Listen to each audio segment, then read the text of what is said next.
मुझे तो पता ही नहीं था कि मेरे गांव के बच्चे भी इतने टैलेंटेड हो सकते हैं और अब पता चल गया है तो ये कामयाब नहीं हो सकते हैं। तो दिन की शुरुआत हो गई थी कड़ी में पकौड़ा घेर के। अरे नहीं नहीं, कड़ी को पकौड़े में घेर के। अरे कुछ भी हो, गिरना तो पकौड़ा कड़ी में ही है। फिर थोड़ी देर बाद मैं चल दिया था उपचारशाला की तरफ। रास्ते में देखा तो अपना दीपांशु भाई जा रहा था मंदिर में। पूरे गाँव को बिगाड़ने के बाद ये खुद मंदिर में। उपचारशाला पे पहुंचे तो देखा गूंगा करने लग रहा है सभी गायों के ऊपर कीटनाशक दवाई का स्प्रे। फिर देखा विजय करने लग रहा है सभी कट्टों की तक, क्योंकि इनमें भर के लाना था तूड़ा। फिर गूंगे के ऊपर कर दिया था गौ माता ने हमला, क्योंकि कहने लग रही थी तू नाक के नहीं आता, तेरे अंदर से आ रही है बहुत ज्यादा बास। फिर मौसम की गंभीरता को देखकर हम सब ने पैसे मिलाकर मंगवा ली थी कोल्ड ड्रिंक एंड नमकीन। हमें तो पता ही नहीं था हमारे यहाँ के बच्चे बहुत टैलेंटेड हैं, क्योंकि इनका प्याज काटने का तरीका थोड़ा कैजुअल था। इनका तरीका देख के तो शेफ भी शर्मा जाए। फिर अपने देसी शेफ ने तैयार कर दिया था नाश्ता और साथ में ले ली थी पेप्सी। फिर सभी भाइयों ने मिलकर खाकर पूरा कर दिया था जलसा। फिर अपने देसी शेफ ने लगा दी थी आग, कह रहा था आज करूंगा मौत का खेल। फिर गूंगा 4 साल में पहली बार नहाया था तो पहचान में ही नहीं आ रहा था। मैं बोला ये कौन है, तो बोला गूंगा। मैं तो डर गया था।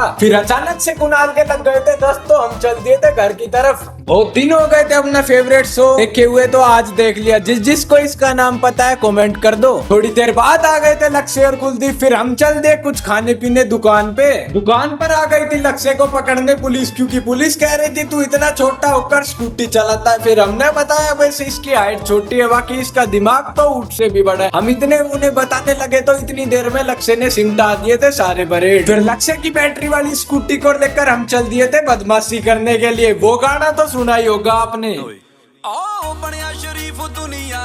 इसकी स्कूटी का बना दिया था मोर और हम चल दिए थे घर। Do like subscribe for another vlog.